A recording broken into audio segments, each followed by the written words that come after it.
우리 속에 계시는 하나님의 백성은 당연히 육신에 있지 않고, 다시 말하면 육신에 의한 삶을 사는 것이 아니라 성령에 의한 삶을 살아야 될 것이라고 말씀하고 있습니다. 사랑하는 성도 여러분, 여러분은 당연히 여러분이 살아야 할 성령에 의한 삶을 지금 살고 있습니까? 말씀드린 대로 여러분이 성령에 의한 삶을 살고 있는지를 혹은 아닌지를 볼 수 있는 테스트는 여러분이 중심에서 추구하는 것이 지금 무엇인가를 보면 합니다. 또 한 가지 테스트는 여러분의 삶 속에 진정한 하나님의 생명과 통치와 하나님의 임재와 하나님의 은혜가 함께하고 계신가, 아니면 하나님의 생명이 철저히 거친 종교적인 모양은 가득할지 모르지만 성경이 죽음이라고 말한 하나님과의 철저한 단절 가운데 있는가를 보면 알 것입니다. 오늘 우리는 실로 성령에 의한 삶을 살아야 할 절박한 필요 가운데 있습니다. 그러한 삶을 살아갈 때 갈라디아서 5장 22절 이하가 말한 것처럼 오직 성령의 열매는 사랑과 희락과 화평과 오래 참음과 자비와 양성과 충성과 온유와 절제니 이 같은 것을 금지할 법이 없느니라고 말한 것처럼 그러한 성령의 열매가 맺히게 될 줄로 믿습니다. 둘째, 성령에 의한 삶을 살려면 하나님의 말씀이 우리 속에 거하는 삶을 살아야 합니다. 하나님의 말씀이 우리 속에 거하는 삶을 살아야 합니다. 성령님이 우리를 통치하시는 삶과 말씀이 우리 속에 풍성히 거하는 삶은 밀접한 관계를 가지고 있습니다. 이것은 에베소 5장 18절에서 21절, 그리고 골로새서 3장 16절에서 18절을 서로 대조해 보면 우리는 명백하게 볼 수 있습니다. 에베소 5장 18절에서 21절 이렇게 말합니다. 술 취하지 말라. 이는 방탕한 것이니 오직 성령의 충만함을 받으라.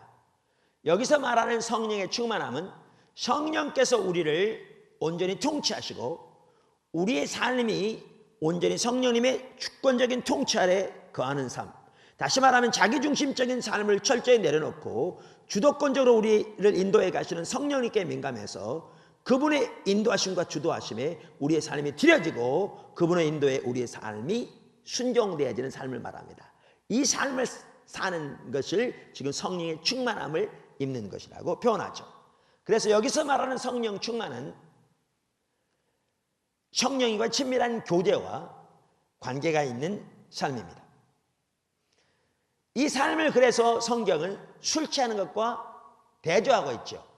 어떤 사람이 술에 취하면 술이 그 사람을 좌지우지하듯이 그 술의 영향력 아래 그 삶이 온전히 들어가듯이 술이 많이 취할수록 성령의 충만함은 그렇게 우리가 성령님의 통치 아래 들어가서 성령님이 우리의 삶을 다스리시고 통치하시며 인도하시는 삶을 말합니다. 그리고 그 인도하심에 우리가 순종하는 삶을 말하죠.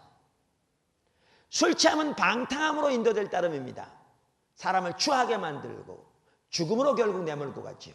그러나 성령의 충만함은 우리를 진정한 하나님의 생명 가운데로 인도하는 것입니다. 성령의 충만함을 받으시기를 주님에는 축원합니다. 그런데 여기 보시면 성령의 충만함을 받으라 그러면서 그 아래 보면 4가지 더 명령이 있습니다. 대부분의 성경은 다 이 4가지를 명령문으로 번역하고 있는데요. 원래 헬라어에 보면 성령의 충만함을 받으라는 이 명령문 동사에 연결되어진 동명사입니다.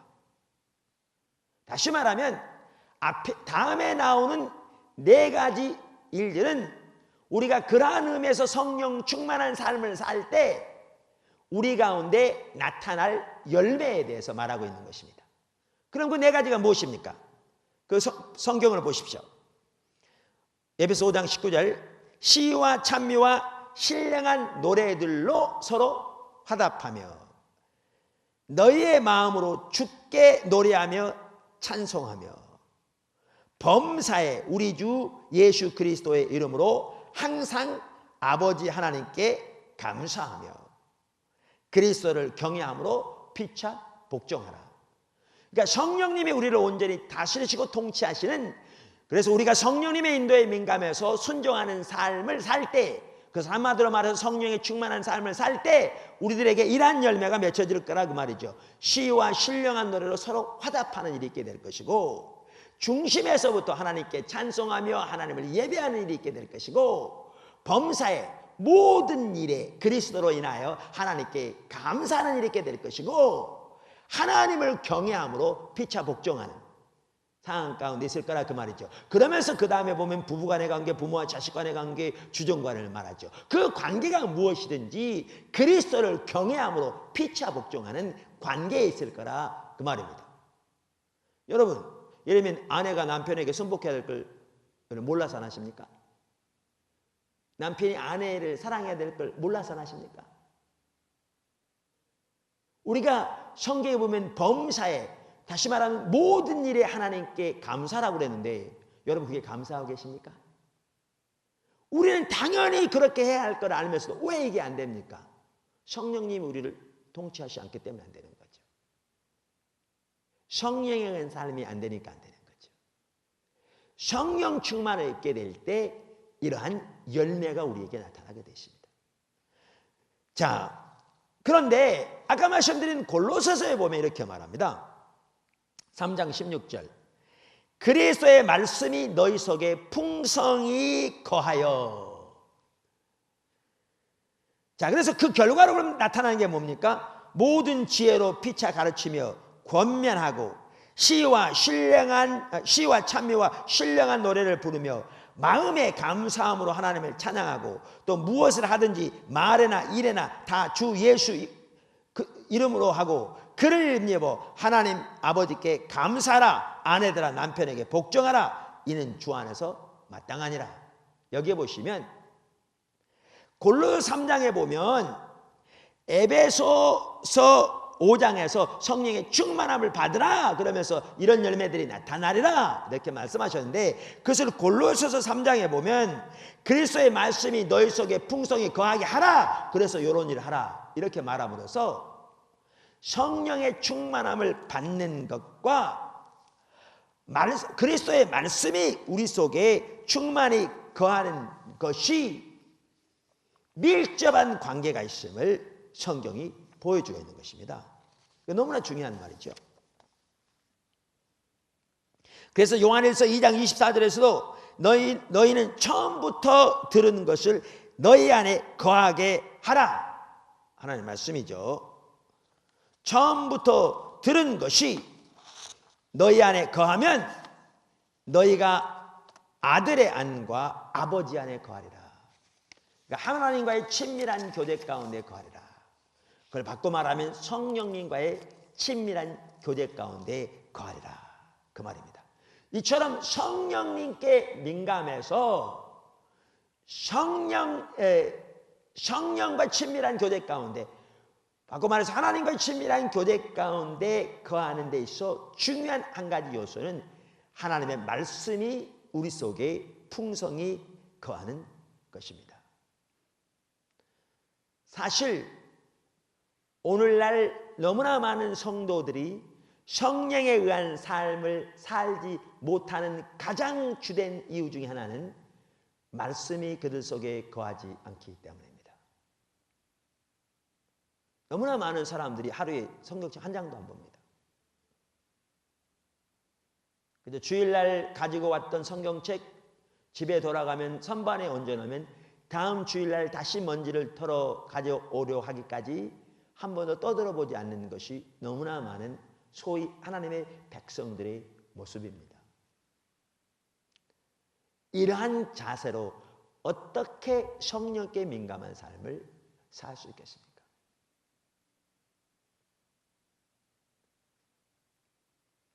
셋째, 성령을 근심케 하지 말아야 합니다. 아까 말씀드린 대로 하나님께서 주도권을 잡으시고 우리를 하나님께로 인도하십니다. 하나님께서 성령을 통해 우리를 하나님께로 인도하시고 그분과의 친밀한 교제 가운데로 인도하십니다.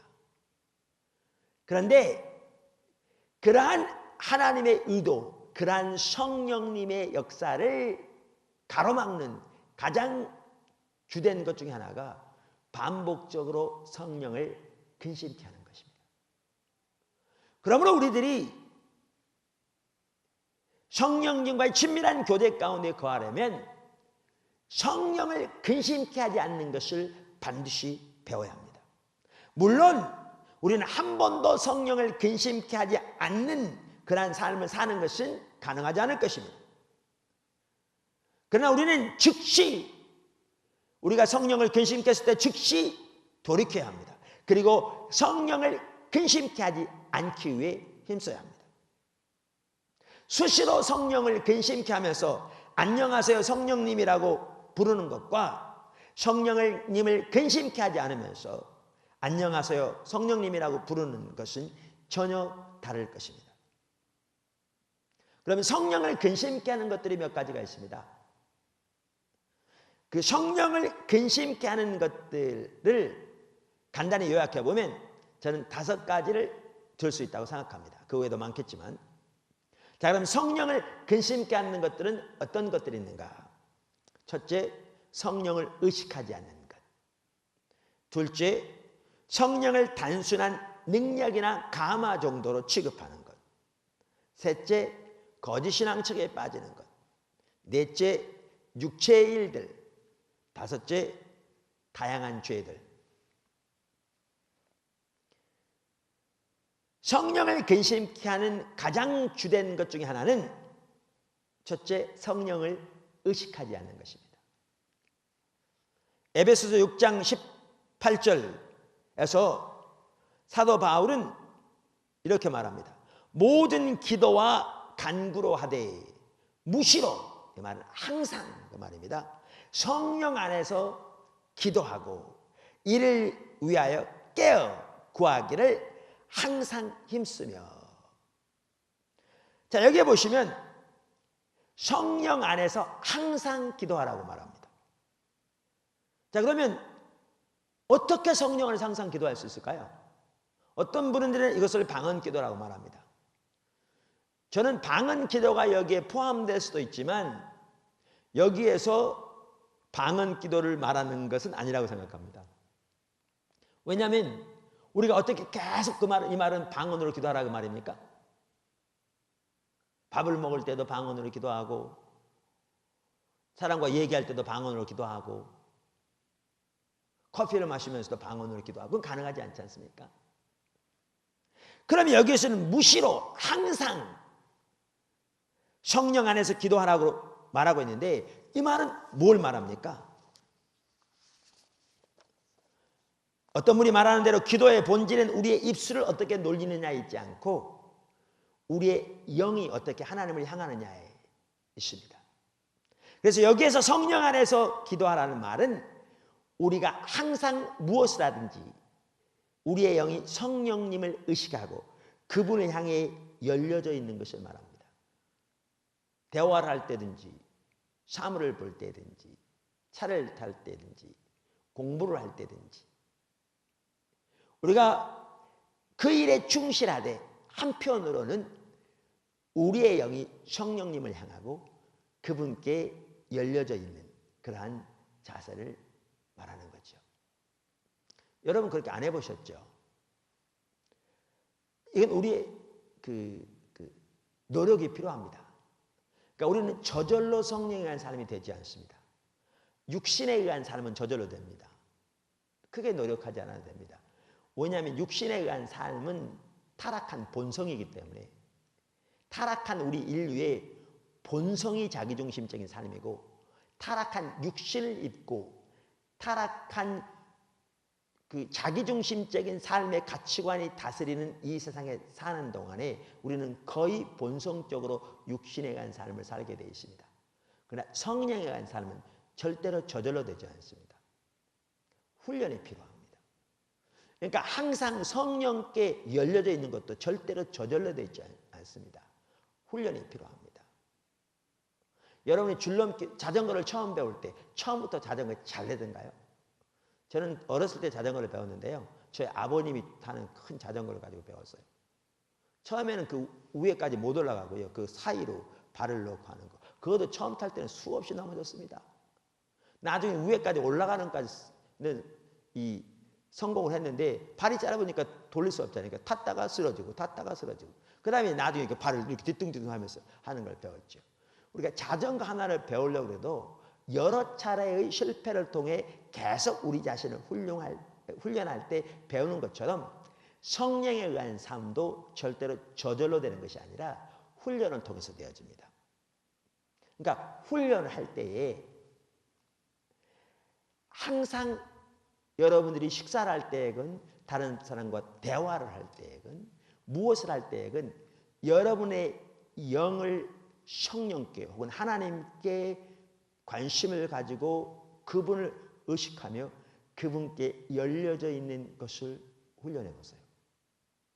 여러분은 과거에 경험하지 못한 놀라운 하나님과의 친밀함을 전혀 새로운 차원에서 경험하게 될 것입니다. 반대로 오늘날 너무나 많은 성도들은 성령님에 대해 거의 의식하지 않습니다. 그 제자도라는 책을 쓴 분이 있습니다. 우리나라에서 한때 많이 팔렸던 참 귀한 책인데요. 거기에 보면 한 예가 나오는데 물론 이것은 만든 예겠지만 우리가 참고할 게 많죠. 카를로스 오르티스 목사님인가요? 그분이 이제 그 교회 성도 중에 신방을 갔습니다. 초인종을 두드립니다. 사람이 속에 있는 것 같은데 문을 열어주지 않습니다. 그래서 몇 번 두드리고 난 다음에 이제 문을 두드립니다. 그런데 소리는 나오는데 아무도 응답하지 않습니다. 그래서 문을 만져봤더니 열려 있어요. 들어갑니다. 그랬더니 아내는 부엌에서 이렇게 요리하고 있고 남편과 아이들은 거실에서 텔레비전을 보면서 서로 얘기하고 있습니다. 가서 인사를 해도 본체를 하지 않습니다. 자기들끼리만 얘기합니다. 그래서 가서 인사도 하고 얘기를 꺼내도 본체도 안 하고 들은 채도 안 해서 그냥 돌아왔습니다. 그랬더니 그 다음날 주일날 그 가족들이 교회에 오면서 목사님을 보면서 목사님 잘 계셨습니까? 그러면서 그렇게 반가운 얼굴로 손을 내밀면서 악수하더랍니다. 말씀드렸는데 이것은 만들어진 예화라고 볼 수 있죠. 얼마나 우스웠겠습니까? 그런 일이 있었다면. 근데 우리가 오늘날 성령님에 대해서 그렇게 합니다. 그분이 우리 곁에 계시면서 우리에게 대화하기 원하시고 우리에게 하나님을 더 알리시기 원하시고 하나님의 길을 보이시기 원하시고 하나님의 의중을 알리시기 원하시고 지속적으로 우리에게 우리의 삶의 현장에서 교제하기 원하시는데 우리는 전혀 그분을 의식조차 하지 않습니다. 그분이 전혀 우리 곁에 안 계신 것처럼 그분은 전혀 우리에 대해 관심 없는 것처럼 그분은 우리의 일에 대해 전혀 아무것도 모르는 것처럼 취급하고 주일날 교회 와서 올 때는 오 하나님 잘 계셨습니까? 라는 식으로 오는 거죠. 이게 오늘날 하나님의 백성들인 우리들의 모습입니다. 이러한 자세로는 절대로 성령님과의 친밀한 교제 가운데 거할 수 없습니다. 성령을 근심케 하는 가장 주된 요소 중에 하나는 성령님을 의식하지 않는 것입니다. 성령님을 근심케 하는 또 하나의 요소는 성령님을 단순한 능력이나 감화 정도로 취급하는 것입니다. 요한복음 14장 16절에서 예수님은 성령님에 대해서 무엇이라고 부릅니까? 내가 아버지께 구하겠으니 그가 또 다른 보혜사를 너희에게 주사 영원토록 너희와 함께 있게 하시리니. 여기 보시면 성령님을 또 다른 보혜사라고 부릅니다. 그러면 원래 보혜사는 누군데요? 예수님을 가리키죠. 여기에 다른이라는 단어가 나오는데요. 헬라어에는 다른이라는 단어가 두 종류가 있습니다. 그러니까 예를 들면 사과와 배는 전혀 다른 종류의 과일이잖아요. 이럴 때 다른이라는 단어가 있고 똑같은 종류의 사과인데 이 사과 말고 다른 사과할 때 같은 종류의 다른을 말할 때 쓰이는 헬라어 단어가 있는데 다른 보혜사라고 할 때 그 다른은 같은 종류의 단어를 말합니다. 그러니까 성령님은 예수님과 똑같은 성격의 성품의 그러나 다른 보혜사시죠. 삼위일체 하나님이시라.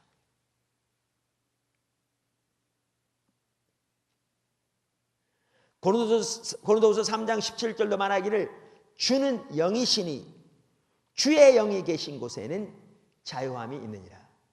여기에 보시면 성령님이 곧 하나님이심을 말해주고 있습니다. 성령님은 단순한 능력이나 감화가 아닙니다. 어떤 사람들은 성령의 능력을 많이 추구하면서 그 능력은 우리 마음대로 부릴 수 있는 어떤 특별한 힘으로 생각하는데 성령님은 우리가 마음껏 부릴 수 있는 그러한 대상이 아닙니다. 우리를 다스리시고 통치하시는 하나님 본체십니다.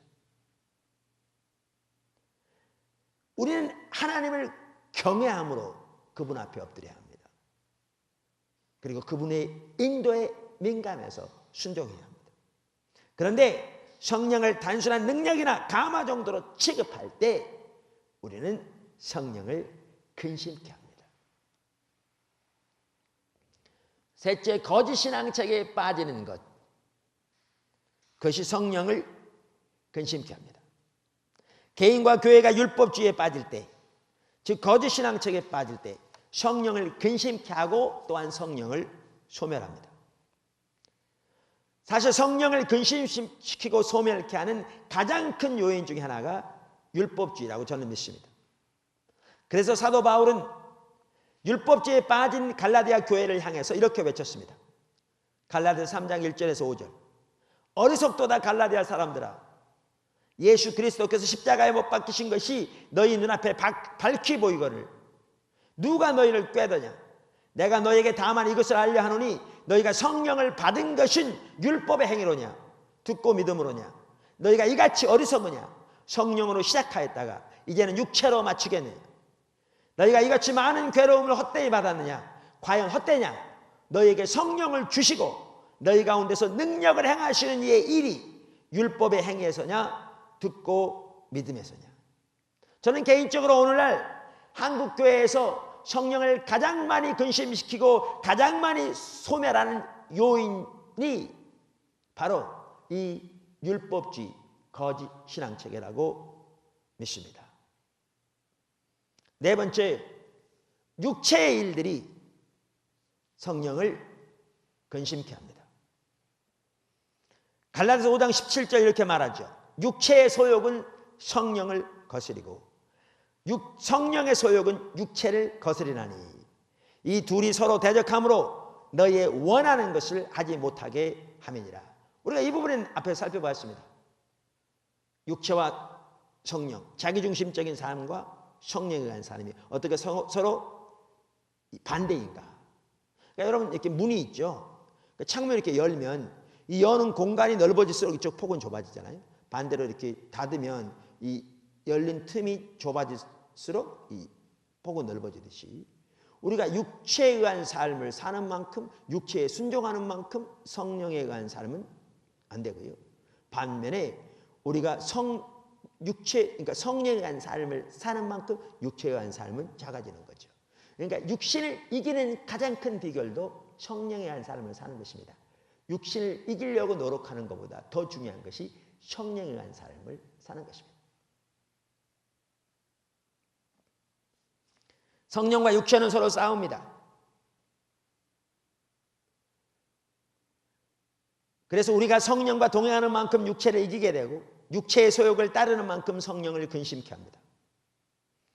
육체의 소욕은 그 종류가 수없이 많습니다. 당연히 여러 가지 죄악들이 육체에 포함됩니다. 그러나 육체의 소욕은 그것만이 아닙니다. TV를 보는 것, 인터넷, 오락, 취미생활 등 그 자체는 죄가 아니지만 그것이 과도하면 육체의 소욕이 될 수 있습니다. 여러분 TV를 전혀 보지 말라 그 말이 아닙니다. 연속본을 보는 자체가 죄라 그 말도 아닙니다. 근데 여러분이 연속극을 과도하게 보면 절대로 성령께 민감한 삶을 살지 못할 것입니다. 여러분이 기도하는 중에 하나님께서 하나님의 마음과 우중을 여러분에게 보이시고 하나님의 사랑을 여러분에게 보이시고 하나님이 이 시대에 행하심을 보이셔서 여러분 마음속에 불이 타고 그 하나님의 의중이 보여서 삶을 조정해서 거기에 동참하고자 하는 열망이 생기고 그 하나님의 뜻이 이루어지도록 간절히 기도하고자 하는 열망이 생겼습니다. 근데 집에 가 텔레비전 2시간만 보십시오. 그 열망이 다 사라질 거예요. 텔레비전, 나쁜 텔레비전 보는 건 당연히 죄지만 나쁜 텔레비전이 아니라도 심지어 과다한 여가 생활도 육체에 일러서 성령을 소멸시키죠. 성령을 근심케 합니다.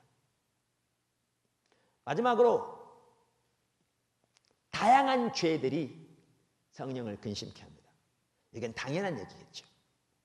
그래서 에베소 4장 17절에서 32절을 보면 성령을 근심케 하지 말라 이렇게 말하죠. 30절에 하나님의 성령을 근심하게 하지 말라. 그 안에서 너희가 구속의 날까지 인치심을 받았느니라. 근데 그 앞뒤로 보시면 죄에 대해서 나옵니다. 그래서 다양한 죄들이 성령을 근심케 하죠. 근데 이 죄들을 좀 살펴볼 필요가 있습니다. 저는 이 죄를 크게 세 가지로 나눌 수 있다고 생각합니다. 임의적으로 제가 나눈 겁니다. 좀 더 그걸 잘 이해하기 위해서. 물론 여기 이 에베소 4장도 마찬가지고 우선 하나는 윤리적인 죄들이 있습니다. 살인, 간음, 우상숭배 다 윤리적인 죄들입니다. 사기 윤리적인 죄들입니다. 당연히 이런 것들은 죄들이죠. 근데 여기 에베소서 4장에 나온 것처럼 윤리적인 죄에 못지않게 심각한 죄악들 그리고 성령을 근심시키는 죄들은 또한 관계적인 죄들입니다. 관계적인 죄들은 윤리적인 죄들 못지않게 성령을 근심케 하는 심각한 죄들입니다. 에베소 4장에서 사도 바울은 그래서 윤리적인 죄들뿐만 아니라 관계적인 죄들도 언급하고 있습니다. 관계적인 죄들은 상대방을 용서하지 않는 것, 후욕하는 것, 상대방을 자기 잣대로 판단하는 것, 상대방에 대해서 심지어 서운한 마음을 품는 것, 이러한 것들이 다 윤리적인 죄들입니다. 이러한 사실 이게 심각한 게 오늘날 한국교회에서는 이러한 것들이 죄인지도 모릅니다. 오늘날 교회 가운데 이러한 죄악들이 공중에 먼지만큼 많습니다. 그러나 그것은 죄의식조차도 없습니다. 얼마나 철저하게 성령을 근심시키고 성령의 임재가 거치게 하는지를 모릅니다. 윤리적인 죄들, 관계적인 죄들뿐만 아니라 불순종이 성령을 근심케 하는 죄들입니다. 여러분들이 과거에 하나님과 친밀한 교제 가운데 있었는데 그 교제가 어느 순간 끊겼다면 지금 하나님 앞에 서서 이렇게 기도하십시오. 하나님, 제가 순종하지 못하여 하나님과 관계가 끊어진 것이 있으면 제가 돌이켜 순종하겠사오니 어떠한 대가를 지불하고라도 순종하겠사오니 주님 말씀하옵소서. 그리고 주님 앞에 기다리면 만약에 여러분이 하나님께서 보이신 하나님의 뜻을 불순종함으로 하나님과 관계가 끊어졌던 것이면 깨닫게 하실 것입니다. 깨닫게 하시면 돌이켜 순종하고 대가를 지불하고라도 순종하고 다시 하나님을 따르기 시작하십시오. 이처럼 윤리적인 죄들, 관계적인 죄들, 그리고 불순종의 죄들이 성령을 근심케 합니다. 오늘 저는 성령과의 교제에 대해 살펴봤습니다. 우리 신앙의 가장 핵심 중에 하나는 성령님과의 친밀한 교제 가운데 사는 것입니다. 이것이 핵심입니다. 우리 신앙의 모든 부분을 위해서. 저와 여러분이 더욱더 성령님과의 친밀한 교제 가운데 서게 되기를 주님으로 축원합니다.